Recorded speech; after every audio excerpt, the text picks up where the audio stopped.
स्वागत है आप सभी का आपके अपने YouTube चैनल ऐसे स्टडी पॉइंट्स में। तो क्लास 12th का फिजिक्स का चैप्टर और ये लेक्चर नंबर 5 है। देख सकते हैं इसमें कह रहा है वैद्युत द्विध्रुव के कारण विद्युत विभव। मैंने आपको इसके पहले एक बिंदु आवेश के कारण उत्पन्न विद्युत विभव के बारे में बता दिया था, अनेक बिंदु आवेश के कारण उत्पन्न विद्युत विभव बता दिया था। अब अगर जो डाइपोल हो, द्विध्रुव हो, तब क्या होगा, तो चलिए देखते हैं। और उसमें सबसे बड़ी बात है कि वैद्युत द्विध्रुव के कारण वैद्युत विभव तो है, इसमें तीन स्थितियां होती हैं। एक तो होता है अक्षीय स्थिति, एक होता है निरक्षीय स्थिति और एक होता है थीटा कोण पे झुके हुए कहीं किसी भी बिंदु पर विद्युत विभव ज्ञात करना। इन तीनों स्थितियों को मैं पढ़ाने वाला हूं। तो सबसे पहले तो हम फर्स्ट स्थिति को देख लेते हैं। एक बार में आपको ये पूरी बात समझ में आ जाएगी। देखिए लिखते क्या है, लिखने वाली बात मैं बता दे रहा हूँ। सबसे बड़ी बात क्या है कि लिखा क्या जाता है, कैसे लिखना होता है, ये टोटल बात मैं आपको छोटे से मैं बताऊंगा, बस थोड़ा सा ध्यान दीजिएगा, ठीक है। सबसे पहले हमको क्या लिखना है कि माना ए बी एक द्विध्रुव है, माना ए और बी एक द्विध्रुव है। ए पर माइनस क्यू आवेश तथा बी पर प्लस क्यू आवेश उपस्थित है। इन दोनों के बीच की दूरी 12 है। दोनों के बीच की दूरी कितनी है? 12 है। इसके केंद्र पर O है और O से R दूरी पर, कितना दूरी पर? R दूरी पर एक बिंदु P है, एक बिंदु P है जिस पर विद्युत विभव की गणना करनी है। यही बात लिखना होता है। अब आप देख सकते हैं बिल्कुल आसानी से बात लिख सकते हैं, कोई दिक्कत नहीं होगा। चलिए मैं अभी आपको लिख के भी दिखा देने वाला हूँ। तो मैं क्या क्या लिखने वाला हूँ, चलिए लिख के दिखाता हूँ। लिखूँगा कि माना, देख लीजिए, माना ए बी एक द्विध्रुव है। एक क्या है? द्विध्रुव है। माना ए बी एक द्विध्रुव है, ठीक है। बिंदु ए पर देख लो, बिंदु ए पर माइनस क्यू तथा बिंदु बी पर, तथा बिंदु बी पर प्लस क्यू आवेश उपस्थित है, प्लस क्यू आवेश उपस्थित है। ये मैं लिख दिया, उपस्थित है। लिखने का एक बच्चों को टेंशन रहता था कि सर लिखना क्या है, तो लिखना मैं आपको सिखा रहा हूँ। थ्योरी में कुछ नहीं लिखना हो, वो भी फिजिक्स है। फिजिक्स में बहुत ज़्यादा लिखने की आवश्यकता नहीं है। थ्योरी ओरिजिनल होना चाहिए, कंटेंट पूरा ओरिजिनल होना चाहिए आपका। अब देखिए आपने क्या लिखा, माना ए बी एक द्विध्रुव है, ए पर माइनस क्यू आवेश तथा बी पर प्लस क्यू आवेश उपस्थित है। दोनों के बीच की दूरी क्या लिखेंगे? दोनों के बीच की दूरी, दोनों के बीच की दूरी 2L है। दोनों के बीच की दूरी कितनी है? 2L है। दोनों के बीच की दूरी कितनी है? 2L है। इसके केंद्र देखिए, इसके केंद्र O से R दूरी पर एक बिंदु P है जिस पर विद्युत विभव की गणना करनी है। मैं लिख दूंगा यहाँ पे, जिस पर विद्युत विभव की क्या करनी है? गणना करनी है। जिस पर विद्युत विभव की गणना करनी है। अब इसी पर आपको विद्युत विभव की गणना करनी है। अब आप कैसे गणना करोगे, ये बात थोड़ा सा ध्यान दीजिएगा। सबसे पहले तो मैं आपको बता दूं, इतना बात आपको लिखने आ जाएगा कि नहीं आ जाएगा? बहुत भारी बात है, बताइए। थोड़ा सा भी भारी लगा?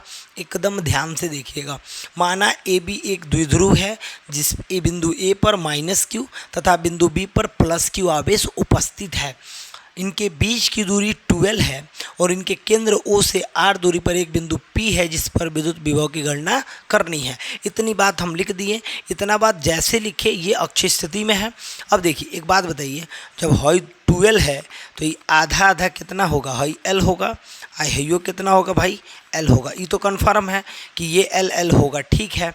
एक बात बताइए, यहाँ से लेकर यहाँ तक, अब इसके कारण अगर जो देखा जाए, अगर जो बात किया जाए कि भाई साहब ये दूरी कितना होगा, तो केंद्र से दूरी कितनी है? R, और ये दूरी कितना है? L। तो R में से L घटा देंगे, R में से L घटा देंगे तो पक्का है ये दूरी मिल जाएगा। ठीक है।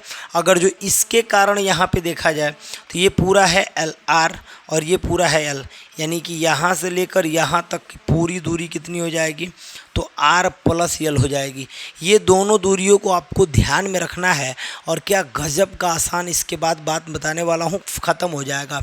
इसके बाद हम क्या लिखने वाले, तो जस्ट इसके नीचे लिखते हैं। इसके नीचे आप लोग क्या लिखिएगा, तो थोड़ा सा देख लीजिए। इसके नीचे आप लोग लिखिएगा, क्या लिखेंगे, तो प्लस क्यू के कारण, किसके कारण,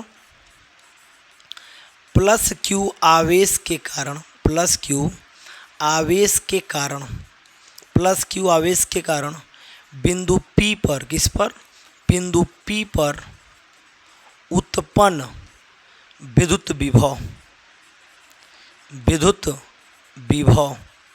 अब देख लीजिए भाई, तो वी बी इक्वल टू क्या लिखाएगा, वी बी इक्वल टू क्या लिखाएगा, वी बी है ना, बी पे है ना, तो इस पे क्या होता है फार्मूला आपको पता होगा, ये 1/4 पाई एप्सिलॉन नॉट, यहाँ पे लिखाएगा Q अपॉन R, R का मतलब कितना है, R माइनस L है। ये हो गया हमारा, ये किसके कारण हुआ बताइए, तो प्लस क्यू आवेश के कारण बिंदु P पर उत्पन्न विद्युत विभव, ये लिखें आप। अब आप लिखेंगे इसी प्रकार, क्या लिखेंगे, इसी प्रकार, थोड़ा सा ध्यान दीजिएगा, इसी प्रकार माइनस क्यू आवेश के कारण बिंदु P पर उत्पन्न विद्युत विभव, ये आप लिखेंगे। तो चलिए लिख के दिखाते हैं, माइनस क्यू आवेश के कारण, माइनस क्यू आवेश के कारण, माइनस क्यू आवेश के कारण बिंदु P पर, क्या लिखेंगे, बिंदु P पर उत्पन्न विभव, उत्पन्न विभव। अब देखिए माइनस क्यू आवेश के कारण बिंदु P पर उत्पन्न विभव क्या होगा, माइनस क्यू आवेश के कारण क्या होगा, तो ये भी वही होगा, वी ए इक्वल्स क्या होगा, 1/4 पाई एप्सिलॉन नॉट, और यहाँ पे माइनस क्यू बटा आर प्लस यल हो जाएगा, आर प्लस यल हो जाएगा। ये इक्वेशन 1 हो गया और ये इक्वेशन 2 हो गया। देखिए मैंने क्या लिखा है, मैंने लिखा है प्लस क्यू के कारण बिंदु P पर उत्पन्न विद्युत विभव, फिर मैंने लिखा है माइनस क्यू के कारण उत्पन्न विद्युत विभव, इसके बीच की दूरी r प्लस एल थी और इसके बीच की दूरी r माइनस एल थी। तो इतना बताइए आपको समझ में आ रहा है कि नहीं आ रहा है, इतना बताइए आपको समझ में आ रहा है कि नहीं आ रहा है, इतना तो फाइनल है ना। इसके बाद मैं फाइनली बात बता रहा हूँ, चलिए थोड़ा सा आगे बढ़ जाते हैं और आगे बढ़ के हम देख लेते हैं, इसको फाइनल करते हैं। फाइनल में क्या करने वाले हैं, तो थोड़ा सा हम एक बार करके दिखा दे रहे, फिर छोटा कर देंगे, ठीक है। तो मैं यहाँ पे लिखने वाला हूँ कि बिंदु B पर, देखिए बिंदु P पर कुल विभव, क्या लिखूँगा, अभी आप लोग घबराइए मत, स्क्रीनशॉट कर लीजिएगा, मैं अभी छोटा करने वाला हूँ। कुल विभव क्या होगा, तो कुल विभव तो यही होगा ना, VA प्लस VB, राइट, मतलब दोनों को ऐड कर लेंगे।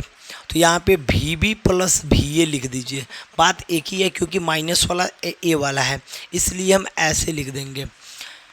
V इक्वल टू इसका मान भरिएगा 1/4 पाई एप्सिलॉन नॉट Q बटा R माइनस यल हो गया, और प्लस इसका मान भरिएगा 1/एप्सिलॉन नॉट, और यहाँ पे माइनस क्यू बटा R प्लस यल हो गया, ठीक है मेरे भाई। अब वो जो माइनस क्यू दिख रहा है ना, माइनस इधर आ जाएगा, एक काम कर लो, ये कॉमन कर लो, Q बटा 4 पाई एप्सिलॉन नॉट, क्या बचेगा मेरे भाई, यहाँ 1/R माइनस यल बचेगा, और ये प्लस और माइनस मिलके ऑलरेडी माइनस, ये सब बाहर जा चुका है, तो 1/R प्लस यल बचेगा। बताओ भाई, यही तो बचेगा ना। अब एक काम करते हैं, V इक्वल टू Q बटा 4 पाई एप्सिलॉन नॉट, यहाँ पे दोनों का लॉसा ले लीजिए, लॉसा लेंगे तो क्या होगा, तो एक ब्रैकेट में R माइनस एल और एक ब्रैकेट में R प्लस एल हो जाएगा। अब थोड़ा ध्यान दीजिएगा, V equal to Q upon 4 pi epsilon naught, यहाँ पे इससे भाग देंगे, ये कटेगा, इस ये बचेगा, यहाँ जा गुणा कराएगा, R प्लस एल हो गया, माइनस इससे भाग देंगे, ये कटेगा, ये जाके यहाँ गुणा कराएगा, R माइनस एल हो गया। यहाँ देखिए माइनस अंदर का चिन्ह बदल देगा, R प्लस यल माइनस R प्लस यल बटा में क्या हो गया, ए स्क्वायर माइनस बी स्क्वायर, क्यों, फार्मूला पता है ना, ए प्लस बी ए माइनस बी, अर्थात ए स्क्वायर माइनस बी स्क्वायर ना हो गया। अब देखिए R से ना आर कट गया तो एल एल कॉग एल हुआ, बताइए। तो एल एल कॉग एल हुआ, एल एल कॉग एल हुआ, थोड़ा सा ध्यान दीजिएगा। एल एल कॉग एल होता है यहाँ पे। तो भी इक्वल टू ये हो गया Q upon 4 pi epsilon not, और यहाँ पे मिल गया आपको 2L बटा ये R square minus L square. ठीक है, एक बात बताइए, Q इसमें जाएगा तो 1/4 पाई एप्साइलन नॉट 2QL बटा में क्या हो गया R square minus L square. ये हमारा रिजल्ट तो बना, लेकिन अभी हम इसको रिजल्ट नहीं कहेंगे। अभी देखिए 2QL को हम P कह सकते हैं और R square minus L square, ये भी एक रिजल्ट हो सकता है। दो रिजल्ट हो गया, एक और रिजल्ट होगा। क्यों? क्योंकि जो L है यहाँ पे वो R के मुकाबले बहुत छोटा है। देखिएगा जो L है वो R के मुकाबले बहुत छोटा है, इसलिए L स्क्वायर भी R के मुकाबले बहुत छोटा होगा।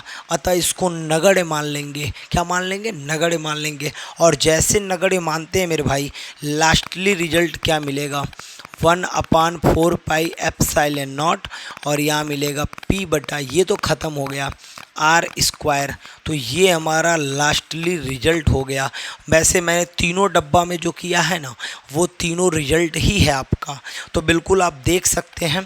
थोड़ा सा मैं आपको ये छोटा करके और एक में करके दिखा दे रहा हूँ। चलिए,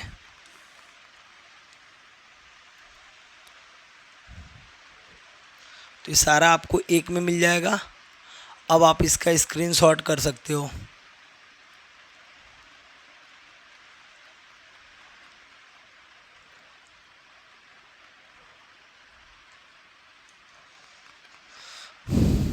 चलिए, अब आप इसका स्क्रीनशॉट कर लीजिए। बता दे रहे हैं, एक बार और समझा दे रहे हैं। चलिए ये देख लीजिए, ये आपका फुल एंड फाइनल है। ठीक है, तो ये पूरा का पूरा फुल एंड फाइनल है। और इसको मैं एक बार और समझा दे रहा हूँ, फिर से बता दे रहा हूँ। वैद्युत द्विध्रुव के कारण किसी बिंदु पर विद्युत विभव ज्ञात करना होगा, तो हम अक्षीय स्थिति में कैसे करते हैं? लिखते हैं, माना AB एक द्विध्रुव है, माना AB एक द्विध्रुव है, बिंदु A पर माइनस Q आवेश तथा बिंदु B पर प्लस Q आवेश उपस्थित है। अक्षीय स्थिति में बिंदु उसके केंद्र O से R दूरी पर एक बिंदु P है जिस पर विद्युत विभव की गणना करनी है। तो इसके बाद मैंने ये पूरा समझा दिया कि ये 2L है तो एगो L होगा, और ये पूरा R था तो ये वाला R माइनस L होगा, ये वाला R प्लस L होगा।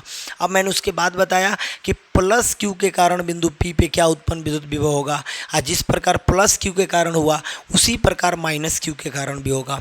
तो ये वाला बात बता दिया गया। जब इसके कारण भी यहाँ प्रभाव पड़ रहा है, इसके कारण भी यहाँ प्रभाव पड़ रहा है, तो हम कह रहे हैं दोनों के कारण ही प्रभाव पड़ेगा। जब दोनों के कारण प्रभाव पड़ेगा तो जुड़ जाएगा। जैसे जुड़ गया तो मैंने लिखा बिंदु B पर कुल विभव क्या हुआ, तो मैंने जोड़ दिया VB प्लस VA, VB का मान भर दिया, VA का मान भर दिया। मान भरने के बाद जो कॉमन दिख रहा था कॉमन कर लिए, इसको सॉल्व कर लिए और बिल्कुल आसानी से आंसर आ गया। तो वीडियो आपको कैसा लगा? अगर वीडियो बहुत अच्छा लगा हो तो प्लीज़ वीडियो को लाइक कर दीजिए। चैनल पर नए हो तो प्लीज़ चैनल को सब्सक्राइब कर दीजिए। यहाँ पर टोटल फिजिक्स का आपको थ्योरी बिल्कुल आसान भाषा में मिलेगा। ठीक है, तो चलिए आप लोग इसका स्क्रीनशॉट कर लीजिए। ओके।